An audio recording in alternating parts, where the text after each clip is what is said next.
Hello, hello, hello, my friends. Welcome back to the Dynamo. I don't know why this video took me so long to make. Look, in my defense, I got a new job 5 months ago, so that's been my priority. The moment Football Manager 23 came out, I made the database and I released it. I don't know why I didn't just bang out a video just to have, the video advertisement for it, but here it is. Might be 6 months late, but here it is. So this is my labor of love. I've been working on this database for about 3 years. I released it publicly and officially last year. This is this is the version 2, the FM23 edition. So what I'm going to do is I'm going to introduce you to my reimagining of the Irish Football League system, completely doing away with the League of Ireland, getting rid of everything got to do with Republic of Irish football in its current iteration, and reinvigorating it with the Gaelic Athletics Association calendar and schedule.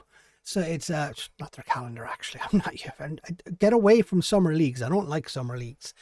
What I'm going to do is I'm going to break down the Irish league structure by giving you examples of teams that could be really fun to play with in this.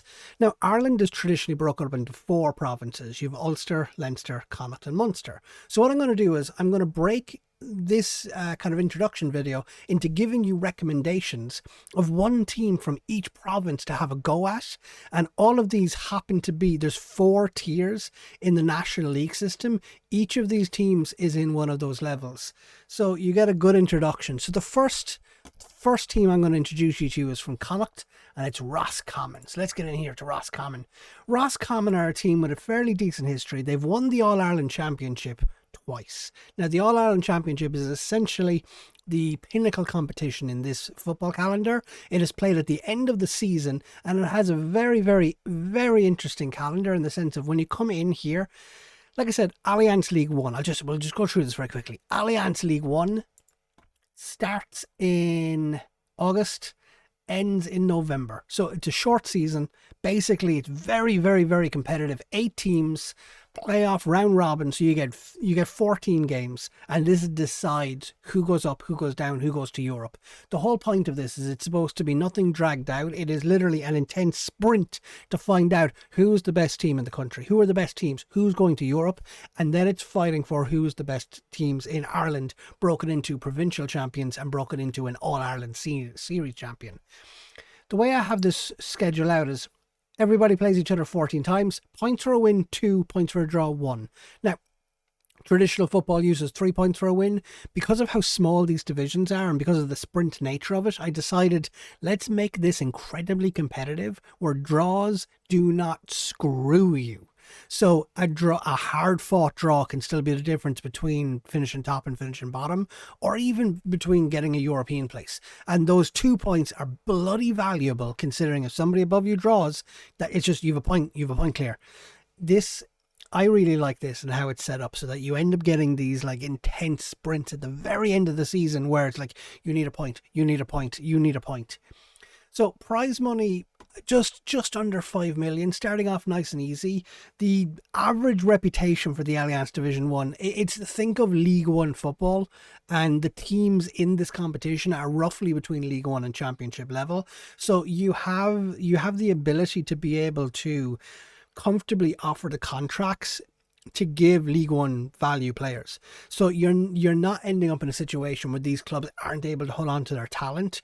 But if somebody starts coming through that ends up at a very high PA, you're gonna find it difficult to hold on to them, but you won't find it difficult to hold on to players in general.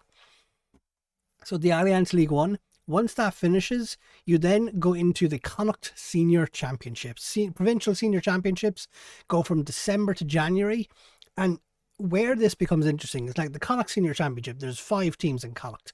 So here you go, you've no, that's Division 1, so you've Leitrim, Sligo, Galway, Mayo. That's it, yeah. Now, one of the things that I quite like is you often end up playing multiple teams, because you have Mayo, Galway, Monaghan's in the north. So the Provincial Championship and the Allainz Division 1, you're playing a lot of the same teams over and over again, which means that you end up generating these very intense rivalries with each other, where you get to constantly test yourself against these teams. So everyone plays round robin. Let's go in here. Now this is where this gets interesting. Your position determines prize money and seeding going into the actual knockout round proper. You finish 4 and 5, you play off for a place in the semi-final.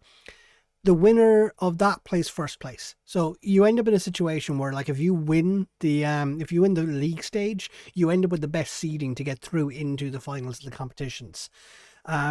Decent prize money the whole way through, and again, the whole point is you're averaging around maybe 10 million euros in prize money, and I can't remember what it has for television money. So you're generating a fair bit of income that's allowing you to be able to develop and raise this competition. Let's go to the All-Ireland final.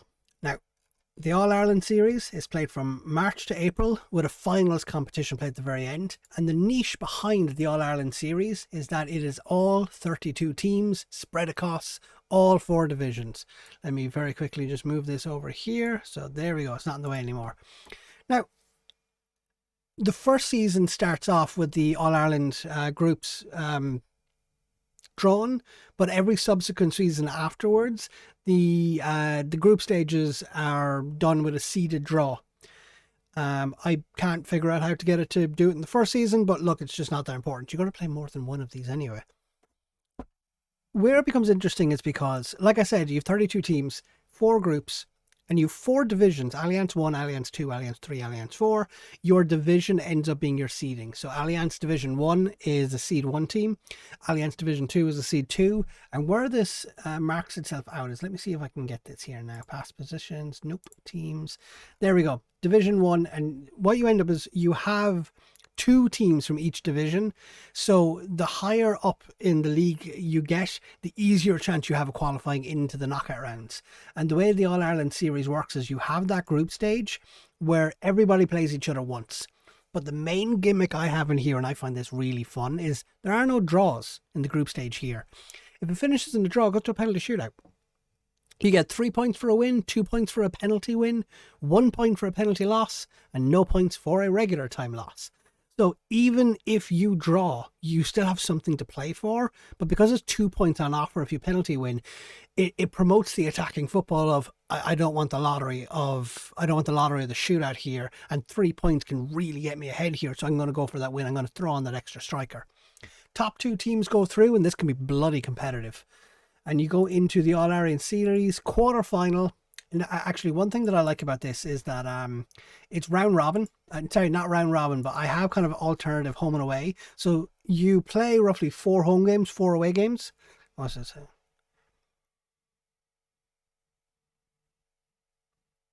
I forgot it was 7 games. So you like either 4 home games or 4 away games. It just alternates and jumps between. If I find a better way of doing it, I'll do it that way. But winners then go into the quarterfinals, semi-finals, the All-Ireland final in Croke Park. Croke Park being an 83,000-seater stadium. Oh, it's beautiful. Speaking of stadiums, let's go to the stadiums here. And you have a very healthy distribution of stadiums in here. Again, let's move this over. Actually, can I get this over here? There you go. Half of me's off the screen, but look, it doesn't matter. It's the visual effects of all of this. So you get an 82,000-seater, 45, 45, 44, 38, 34. And one of the things that's interesting about this is you get this geographic kind of distribution of the stadiums, where biggest stadium in Ireland is in Dublin. Like Dublin centrism. Who would have thought it? But after that, the next 4 biggest stadiums are all in the Munster Championships. So the Munster region tends to have the best infrastructure, and you have like 2 of the big 3, Kerry and Cork. So you end up with this really, really intense rivalry where Kerry is the undisputed best team in the country here. You also get Tipperary and Limerick. Now, Limerick have some history behind them. Tipperary have some history, but both of them, they tended to be like, they're what in Ireland we call dual county countries, or counties. Dual game counties, because they'll play Gaelic football and they'll play hurling. Obviously, this is only translating over to football, so it's just going to be football. But you end up with these really big stadiums because they often, like the way the Munster Championships work, is that you'll have them played at neutral venues. I've tried to recreate this as much as I can, so you end up with really good attendances that allow for gate receipts. So Munster's a really good place to go for this one, which is why I'm going to bring you to Division 2 and Clare.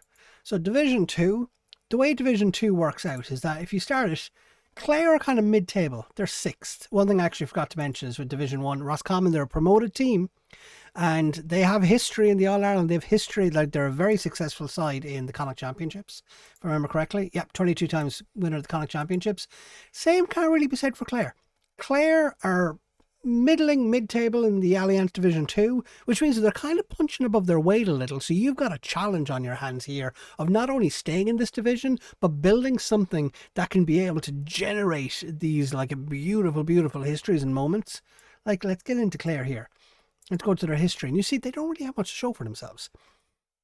A lot, like the last 10 years, they've been around Division 4 and they've slowly worked their way up into contention of kind of like being a Division 2 side and just maintaining that position as a Division 2 side. But 2 Munster Senior Championships, if you go into their history, it paints a different story. They are perennial almosts. 15 times they've been runner-up in the Senior Championship. They finished runner-up in Division 1 once back in 1947. They reached the All-Ireland final in 1917. And you can see runner-up in third places. Clare are a team that are on the verge of winning something. They're on a drought since 1992, so like for 20 years. It's not terrible, but it could be worse. But again, like I said, where this becomes fun is because if you get into Allainz Division 2, Allainz Division 2 is quite difficult because Dublin is one of the traditional big two. Dublin has won pretty much everything. Let's go in here and let's go to their history. 30 All-Irelands, 13 Division 1s, 62 Leinster Senior Football Championships. What the hell are they doing in Division 2?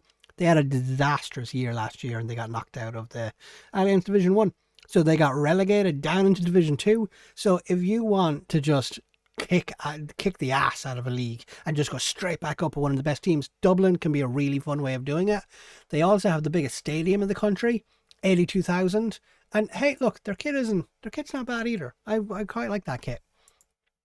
But Division 2, and then you go into Clare. Let's look at their schedule. Munster Senior Championship. Clare, Cork, Kerry, Limerick, Tipperary, Waterford. It's quite challenging. Limerick and Tipperary, your ambitions, if you're playing as Clare, is, look, you're going to finish beneath Kerry. That's just accepted. You want to finish above Cork if you can. Cork being a desperate rival of yours. Like, you don't, it's, sorry, I got myself mixed up there.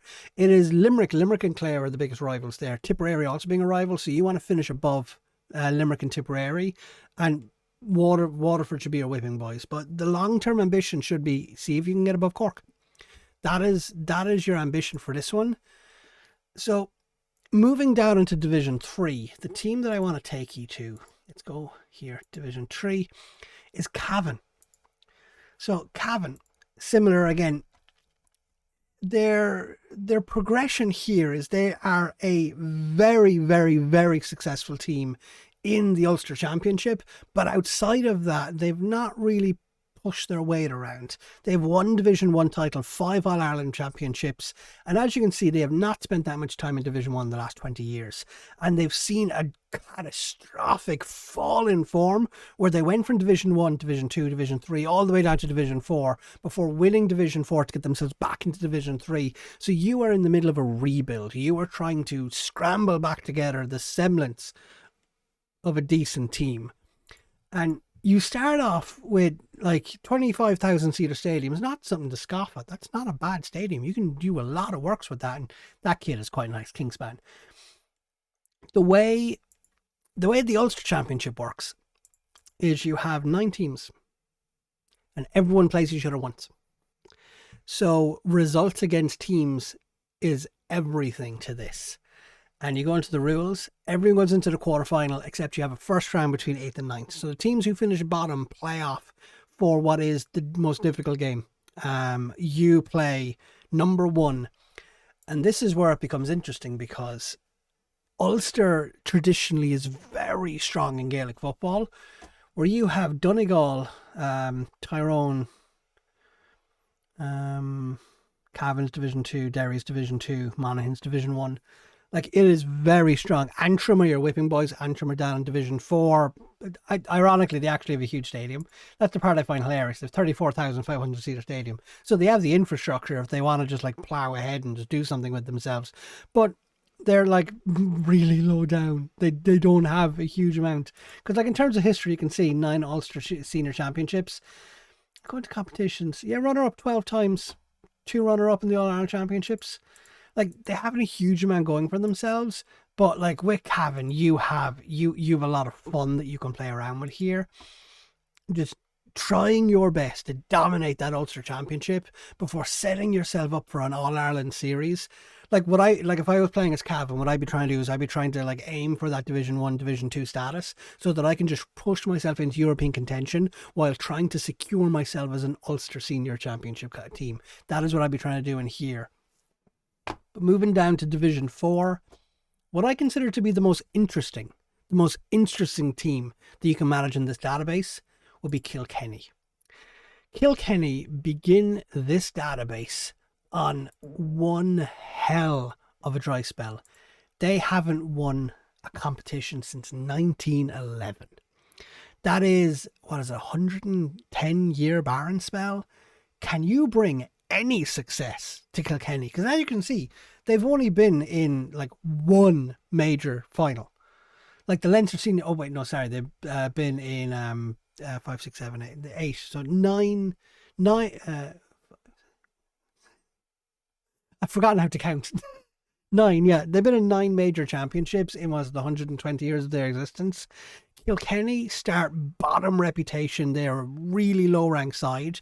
But what they do have is they've plucky fight, they have a beautiful kit, and they have a 20,000 seater stadium, which in the Leinster Championship is not bad at all. That's a decent size that you can play with. They don't have a great squad. Like I said, the lowest ranked team in the competition. But what they have is ambition. And if they have a coach that wants to excel in this game and wants to take them from the bottom all the way to the very top, you have something that can pull together a series of beautiful events. The way their schedule works is Allainz Division 4. Again, one team goes up, nobody goes down. So this is all about just being the best of the worst. Get that first spot, get yourself up to Division 3 as quickly as you can, and then stay in Division 3. Stabilise, get yourself in so that you can get on to Division 2. But where it comes interesting for them is the Leinster Senior Championship, because it's 12 teams. I've broken this up into a North and a South Championship. The reason Kilkenny are interesting is because the only quote-unquote difficult team you have to work with is Kildare. Because Kildare are a Division 1, Division 2 team. A lot of the strength in Leinster tends to be in the north. So like Meath or Offaly can be a very fun playthrough. Offaly Division 3, Meath Division 2. Like Dublin, obviously the giants of this competition. Meath, Dublin and Kildare tend to dominate the Leinster Senior Championship. Like if we go like history, past winners, you can very clearly see who dominates this championship. It's all Dublin. It's Dublin all the way there. You have a lot of Meath, you have a lot of all of this, and you have to go right down. As you can see, like Kildare are just a spell of dominance. Kilkenny, 1910, 1911. Like that is what you are working with. And the way this works out is, again, quarterfinal, first round. So if you can get first or second, you get a bypass into the quarterfinals of the stage, and then you can work your way on to try bring back. Is it the Sam Maguire? I think it's the Sam Maguire because we're talking Gaelic football. Bring that cup back to Kilkenny, back to Nolan Park, and just have some beautiful, beautiful times in this database. That is the goal. That is the ambition. Last little bits of housekeeping, I guess. The way I've organised is you have a senior squad and a youth squad. The senior squad, this is what the schedule looks like. You have your gap in here. Now, the way the youth squad works out is I just have Division 1, Division 2, but I have them broken into a North and a South. And the interesting between North and South is every team plays each other twice. So, like, the North will play themselves twice and they'll play South twice. So you end up with a 30-game league. Let me actually double check that. Yeah, 30-game league. Top 2 qualify. And the whole point is to promote a sense of a north-south divide. So you end up with that internal competition amongst yourselves. And it's to promote that sense of rivalry. That is what I'm looking for at every opportunity in this database. And it's to promote the stories that you develop by doing this competition. Go up to Division 1. Bottom 2 teams get relegated. But what gets interesting is the top 2 play off in the final. So, I mean, best from the north and the south. So you end up in a situation where, like, Dublin will play in the north, Kerry play in the south. How is that going to work out? Do they? Where the hell is Dublin? Oh no, Dublin are in the south. Look, it's just, this is the geography of how this works. But what it means is the youth teams, Dublin, Kerry, only one can get through to the championship. And they'll probably be the ones that win it. So the way it works out is, let me just go through, I don't want Northern Ireland. The way I've organised it is that I've given Irish players to Irish clubs. So yeah, England suffers a little bit, but let's be honest, Irish players are not really incredibly good. So like the English clubs aren't really losing much, but this gives the Irish clubs a starting base. Every single team has like a senior player squad and a youth squad all developed. So you don't have to start with the automatically generating players. All of these are real players, and I've tried to flesh out the squads. Like season preview, you can actually see how it's lining up. Everyone has at least 2 in every position in a standard 2-2-4. I've included like attacking centre mids and defensive midfielders so that you have that little bit of versatility and utility in being able to have players playing in different positions, so that every team isn't playing what your standard 4-4-2. Going back into Skinkovin Kelleher, Ireland, with the clubs list, as you can see, Kerry started off very good with continental reputation, all the way down little old Kilkenny at the very bottom. So you have a disparate distribution of reputations. Kerry, I think they're about 6,000. Kilkenny are, I think, about 2,100. So you have that like a perennial underdog. Like you have genuine David Goliaths in here if you want to play through that way. And you can see the relative strength across the competition. So like no matter what provincial championship you're playing in, like Munster, Leinster, Connacht, Ulster, the top 6. You've got bits and pieces here like Mayo and Galway being the top 2 in Connacht. That's interesting. And Kerry, Cork, like you've got some very, very fun Meath and Dublin. That is a Meath and Dublin match. It's a fist fight with an excuse to play a football at the same time. In terms of finances, everyone's secure. Some people are rich. The way I've done for season ticket holders is that Dublin have a load, Cork have a load. Gaelic football is well followed in this. Average ticket price, I put them all around just under €40, and the national average season ticket price is €150. So I've just tried to recreate that as much as I can. One thing I've done is I've tried to make sponsorships as close to realistic as I can. So whereas it's sponsorship income, Kerry are getting the 7.5, 800,000, 100,000. It's like, look, the distribution, some teams have money, some teams don't. That's just kind of the way this works. 1.9, 345,000, 229. Like Kilkenny are very low. Like it's basically set up so that the teams at the top have money. So if you want to generate money, what you need to do is you need to get cup runs. You need to get a good finish in your provincial championship so that you can get that prize money, and good finishes rise up through those division rankings so that you can get access to that prize money. It's 3 competitions in 1 league season. You have the Allainz League for European competitions, and your league determines your seeding for the provincial champions, determines your seeding for the All-Ireland series. You have the provincial championship, which the way I envision it is that it's a league where you prioritize reputation or you prioritize experimentation. If you win the thing, you obviously get the reputation boost of winning a competition. But if you're not that interested in winning the damn thing, what you can do is you can prioritize player growth and be experimenting with something, because you know who your All-Ireland, you know who the All-Ireland series is, you know who's in your group, so you can start experimenting with different tactics, different formations, different players in different positions, and you have some good quality opposition in your provincial championships to give it a go and experiment with what works in a very low pressure environment, because no matter where you finish in the league, you're into the next stage, you're into the knockouts. Obviously, finish higher, you play the worst teams. If you end up being one of those worst teams because you experimented, hey, your experimentation earns you a tie against one of the better teams in the division. It's kind of win-win no matter what way you look at it, and you get about 30 competitive games a season at minimum. More if you get through to the end stage of the provincial and All-Ireland finals. So this database, it's a labour of love. I've been really enjoying making it. Like I said, been working on it for about 3 years. I have a graphics pack and things like that you can play around with. I'm going to have, links in the description for where you can download the database itself, as well as a link to the Sports Interactive page, because that's basically the home of the database where I do all the troubleshooting, where I answer questions. Friends, this is Ireland Reimagined version 2 for FM23. Have at it, get cracking, and I hope you enjoy it. Ciao.